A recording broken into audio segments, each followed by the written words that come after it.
He has the authority to give out any level of access he wants, absent impeachment or the 25th Amendment, Bradley Moss, a Washington national security lawyer told NewsPulse News.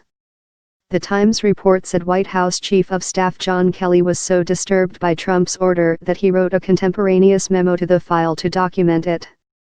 Moss, who has written about Trump's past exercises of power involving clearances, has concluded that employees have some measure of due process if a clearance is revoked, but if Trump wants to offer information to an advisor, he has carte blanche to do so. Even if Congress were to choose to investigate and attempt to reform the law on executive authority over security clearances, a task the House Oversight Committee and House Intelligence Committee have already committed to, lawmakers may be unable to challenge Trump's authority. It's a question that's never previously been considered, outside academic hypotheticals, says Moss. I'm not even sure Congress can change it, as the authority arguably is inherently the creation of Article II of the Constitution, wrote Moss. Congress can decide whether people have private causes of action to sue if they lose clearances. Congress has never done so, Moss wrote, but what lawmakers can't do is tell the president he can't grant top-secret access to anyone he chooses. Some members of Congress, including Senator Mark Warner of Virginia, the ranking member of the Senate Intelligence Committee, have focused on the problem of clearances writ large, a painfully slow process that has resulted in a massive backlog for federal employees. But tackling the actual authority to grant clearance is another matter.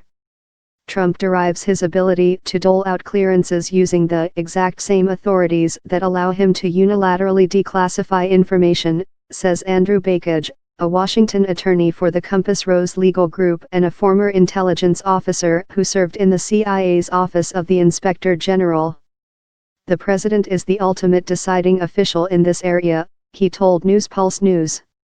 These questions were last raised in earnest when President Trump shared highly sensitive details about a terrorism threat with Russian officials in the Oval Office.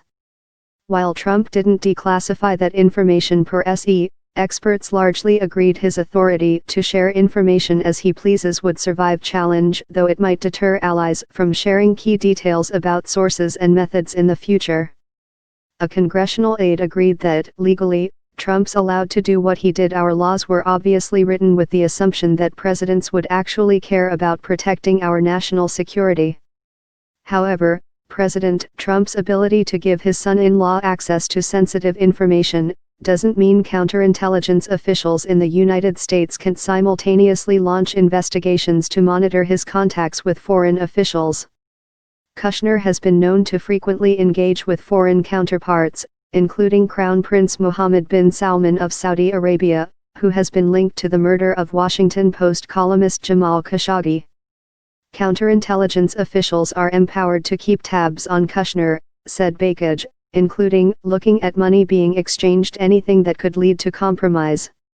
He told NewsPulse News that Kushner may have been able to mitigate concerns about his foreign friendships and his failure to accurately fill out his security forms, but the totality of the issues, from the attempted backchannel with Russia early on in Trump's presidency to his ongoing business relationships, would be difficult to overcome, he said. But critics argue the issue is about more than what is legally permissible.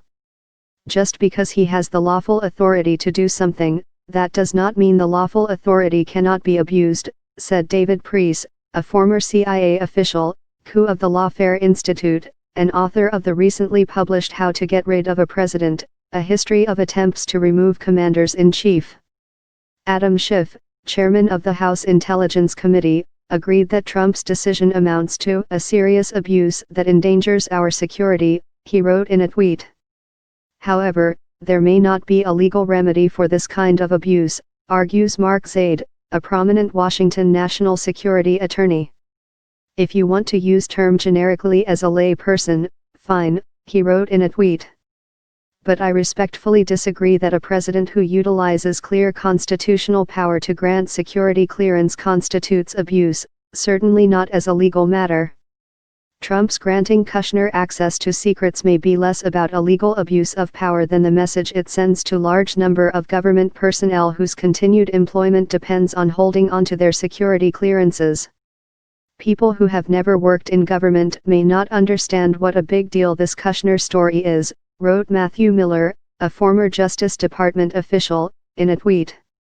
Aside from the security risk and the lies, it is such an insult to every public servant who jumps through a million hoops to do things the right way with zero margin for error.